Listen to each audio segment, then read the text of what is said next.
Hello बच्चों, good evening. तो आज पढ़ेंगे पाचन तंत्र से जुड़े हुए सभी बीमारियों के नाम और क्या होती हैं सभी बीमारियां। तो एक एक करके पढ़ेंगे। तो 5 डिसीज है हमारे पास। एक है जॉन्डिस, दूसरा है वोमिटिंग, तीसरा है डायरिया, चौथा है कॉन्स्टिपेशन और पांचवा है इंडाइजेशन। ओके, तो एक एक करके पढ़ेंगे। हमारा जॉन्डिस में क्या होता है कि जो हमारी स्किन का कलर है, स्किन का और आई का कलर जो है येलो हो जाता है। ये कोई बीमारी नहीं होती है, मतलब पीलिया को एक डिसीज नहीं कर सकते। बस इसमें क्या होता है, जो बाइल पिगमेंट होते हैं उस बाइल पिगमेंट का जो है मतलब ज्यादा सेक्रेशन होने के कारण तो उसका डिपोजिशन होने लगता है। और डिपोजिशन कहाँ होता है? आई के स्क्लेरा में और स्किन रीजन पे। तो इसलिए जब जॉन्डिस किसी को होता है तो देखो तो बॉडी के जो स्किन ये है ये येलो हो जाती है, या फिर आई से पता लगाते हैं जो स्क्लेरा पार्ट व्हाइट होता है वो येलो हो जाता है। तो ये हमारा जॉन्डिस होता है। इसमें क्या होगा, बाइल पिगमेंट जो है बिलिरुबिन और बिलिवर्डिन इसी का डिपोजिशन होने लगता है। और रेंज इसका क्या है, इतना 0.8 to 1.2 mg इतना ग्राम होता है।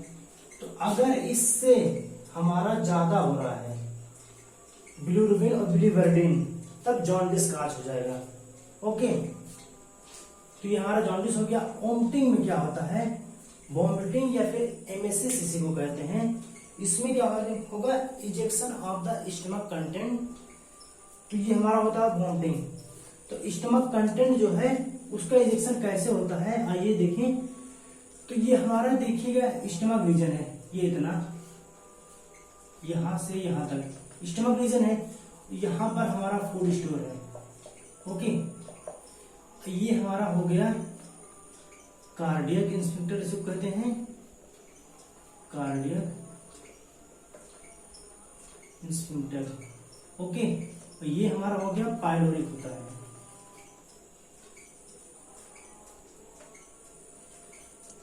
Pyloric sphincter. ओके, तो इसमें इसका कोई रोल नहीं होता ejection of the stomach content में। इसमें क्या होगा, हमारा जो कार्डियक स्फिंक्टर है ये मेडुला के इसके सिग्नल, जब इसका सिग्नल मिलता है तो ये हमारा कार्डियक स्फिंक्टर ये ओपन हो जाता है। तो यहां से क्या होगा, हमारा जो फूड कंटेंट है ये स्टमक से होता हुआ ऑइसोफेगस से हमारे माउथ से बाहर निकल जाता है। तो इसी को कहते हैं हम वोमिटिंग। अब ये जब ये ओपन होगा तो जाहिर सी बात है ऑइसोफेगस की वाल और स्टमक वाल दोनों डायलेट होंगी। डायलेट करने का मतलब फैल जाएंगी। जब फैलेगी तभी तो वो बाहर खाना निकलेगा पेट से। तो ये हो गया हमारा वोमिटिंग। और वोमिटिंग का सेंटर जो होता है हमारा मेडुला रीजन होता है। ये मेडुला, इतना याद रखिएगा। तो मेडुला जो होता है हमारा वोमिटिंग सेंटर कहलाता है। और इसमें जो एमेसिस होता है या फिर जो कै, इसी को हम कै भी कहते हैं, जो उल्टी होती है इसी को कै भी कहते हैं। जो हमारा वोमिटिंग एमेसिस होता है ये एमेसिस हमारा एसिडिक इन नेचर होता है, एसिडिक होता है। एसिडिक होने के साथ साथ जब ये देखो हम किसी को भी किसी इंसान को अगर जब उल्टी होती है तो देखो जलन से महसूस होती है और ऐसा लगता है दिल के पास कुछ जल रहा है। तो जलन इसलिए महसूस होती है, वो हमारा एमेसिस जो होता है वो एसिडिक इन नेचर होता है। जो उल्टी जिसे कहते हैं वो एसिडिक इन नेचर होने के कारण ही वो हमें जलन महसूस होती है। और कुछ नहीं होता कि सब लोग कहते हैं दिल जलने लगा है जैसा लग रहा है, तो ऐसा कुछ नहीं होता। बस यही एसिडिक नेचर होने के कारण जो है हमारा उल्टी होने के बाद जो है तो जलन से महसूस होने लगती है। तो हमारा वोमिटिंग हो गया। तीसरा डायरिया, इतना होगा, नोट करिएगा।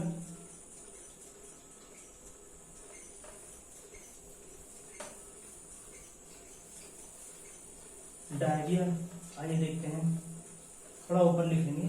तीसरा हमारा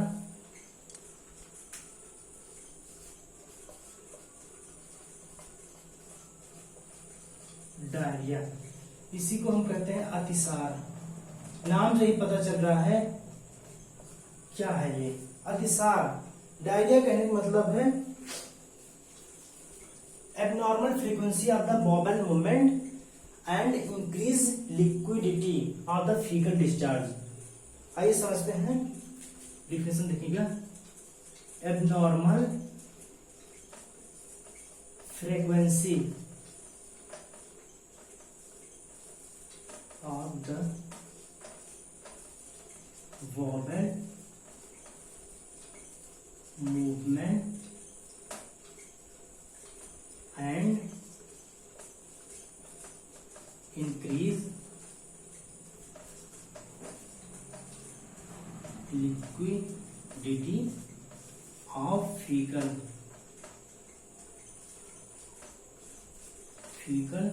discharge। ओके, तो ये हमारा क्या होगा, abnormal frequency of the बॉबल movement and increase liquidity of the faecal discharge. जो हमारा फीकल डिस्चार्ज होता है वो, उसमें लिक्विडिटी कहने का मतलब पानी इंतजार हो जाएगा। तो उसमें क्या होगा कि जो हमारा फीकल है उसमें जो है वाटर कंटेंट बढ़ जाता है। तो इसमें एबनॉर्मल हो गया बार बार। एक नॉर्मल कंडीशन होती है, एक एबनॉर्मल। तो एबनॉर्मल कहने का मतलब नॉर्मल से कहीं ज्यादा। तो इसमें क्या होगा, बार बार मतलब लेटरिन के लिए जाना पड़ता है इंसान को। तो ये हो गया। ओके, नोट करो। अब किसके कारण होता है, ऐसा क्यों होता है कि हमारी जो बॉबल मूवमेंट की फ्रीक्वेंसी है वो बढ़ जाती है? क्यों होता है ऐसा? तो इन्फेक्शन की वजह से होता है। ड्यू टू इन्फेक्शन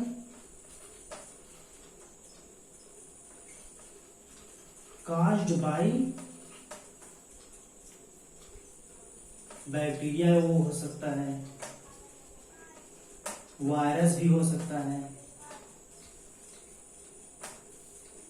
अमीबा भी हो सकता है, एक्सेट्रा। ओके, तो इसके कारण होता है। वो फिर कहां पर इन्फेक्शन इंटेस्टाइन में होगा। Due to the infection in intestine caused by the bacteria, amoeba या फिर वो हो सकता है वायरस। ओके, इसके द्वारा हो सकता है। और कभी कभी हमारे बॉडी में स्ट्रेस, यहां पर ऐसे, या फिर कभी कभी बहुत ज्यादा टेंशन या फिर स्ट्रेस की वजह से भी हमारा डायरिया हो जाता है। ये दोनों अभी कभी कभी देखो ऐसे, अब सबका नहीं बता सकते, कुछ लोगों का हो सकता है कि कभी जैसे अचानक से एग्जाम देने जाते हैं तो उसमें क्या होगा, बार बार इंसान को ऐसा लगता है कि अभी हमें टॉयलेट जाना पड़ेगा, लेटरिन टॉयलेट। तो ये यही होता है, स्ट्रेस में भी डायरिया हो सकता है। इसलिए ज्यादा टेंशन लेने की भी जरूरत नहीं है किसी को। ज्यादा टेंशन लेगा तब भी हो सकता है डायरिया हो जाए। ओके, तो इसके बाद नेक्स्ट पढ़ेंगे। नोट हुआ? नोट करिए फटाफट। तो डायरिया में अब समझ गए ना, एबनॉर्मल कहने का मतलब एबनॉर्मल कब होगा, जब हमारा कायम जो है वो इंटेस्टाइन से बार बार रेक्टम में जाएगा। तो कायम के हिंदी में देख लीजिएगा, कायम के जल्दी जल्दी पीछे खिसकने से,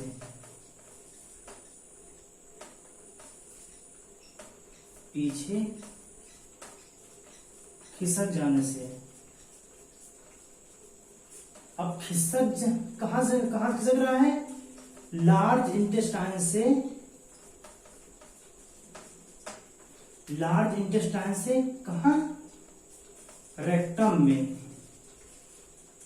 ये होता है जो कायम होगा हमारा लार्ज इंटेस्टाइन से बार बार रेक्टम में खिसक जाता है। तो इसीलिए बार बार टॉयलेट के लिए, लेटरिन के लिए जाना पड़ेगा।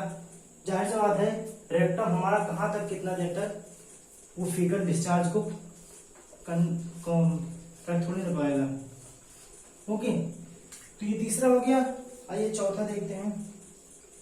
ओके, ऊपर से मिटा रहे हैं।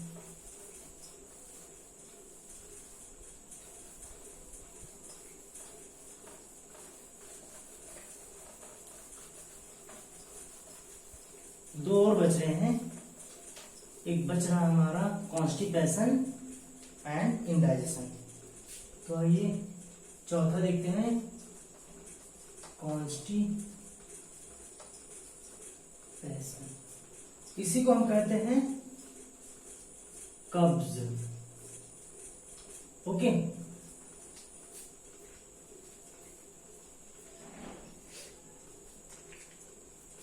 तो आइए इसकी डिफिनेशन। इसमें क्या होगा हमारा, in large intestine the faeces are retained within the rectum. जो फीसेस है वो रेक्टम में रिटेन्ड होता रहता है बार बार। तो देखिए, ये हमारा जो कॉन्स्टिपेशन होता है डायरिया का अपोजिट होता है। इस डायरिया में क्या होता था, हमें बार बार लेटरिन या फिर टॉयलेट जाना पड़ता था। तो इसमें उसमें बार बार जाना पड़ता है, इसमें तो कम जाना पड़ता है। क्यों कम जाना पड़ता है? इसमें जो फीकल डिस्चार्ज हमारा है वो सूखा और टाइट हो जाता है, कड़े और सूखे हो जाते हैं। तो देखिएगा,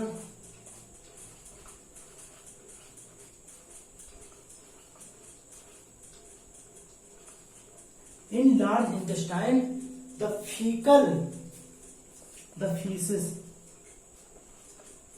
feces are retained within the rectum,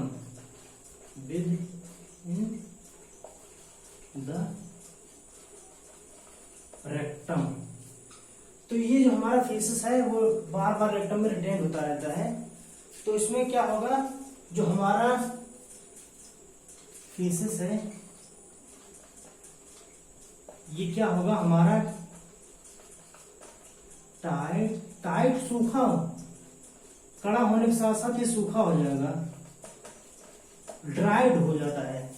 तो इसमें डायरिया में बार बार जाना पड़ता था, अब ये टाइट हो गया है हमारा फीसेस जो है, और ड्राइड सूखा हो गया है। तो जाहिर सी बात है लेटरिन बार बार नहीं होगी, बहुत कम बार जाना पड़ेगा। तो इसमें जो है हमारी आदत भी बिगड़ सकती है। क्या होगा कि हम जहां सुबह जाते थे वहां हम दोपहर को जा रहे हैं या फिर शाम को जा रहे हैं, इसमें फिर कोई फिक्स टाइम नहीं रह जाएगा, ये होता है। तो ये हो गया, नोट करिए फटाफट। जब फीसेस रिटेन हो रहा है इसमें, तो जो हमारा बोवेन मूवमेंट है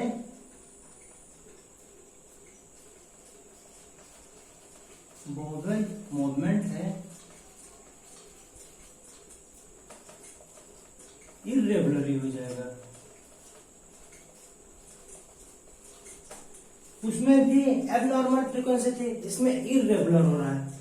इर्रेगुलर कोई टाइम नहीं रह जाएगा कि हम कब फिगर्स को डिस्चार्ज कर रहे हैं, कब नहीं, सुबह जा रहे हैं शाम को, इसमें कोई टाइम नहीं रह जाएगा, ये होता है। नेक्स्ट इसके बाद नोट करिए फटाफट, उसके बाद वाला देखते हैं।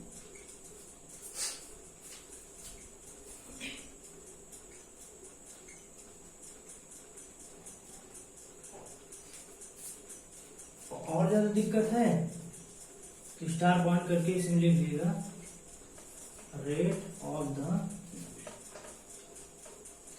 Faecal discharge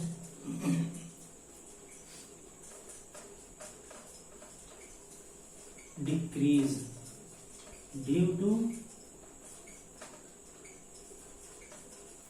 feces are tired and dried। Okay, इतना लिख लीजिएगा, बस ज्यादा कुछ नहीं है, थोड़ा थोड़ा ध्यान देना है। इसमें का डेफिनेशन डायरिया में मैच न करा देना, ऐसा नहीं होने देना है, ठीक। उसमें था, इसमें डिक्रीज हो रहा है, फीकल डिस्चार्ज की फ्रीक्वेंसी जो है डिक्रीज हो रही है, उसमें इंक्रीज होती है, बार बार जाना पड़ता था, इसमें बार बार नहीं, कभी कदार। ओके, नेक्स्ट हमारा बच रहा है इनडाइजेशन। ओके, तो आइए इनडाइजेशन पढ़ते हैं, जो हमारा 5वां है।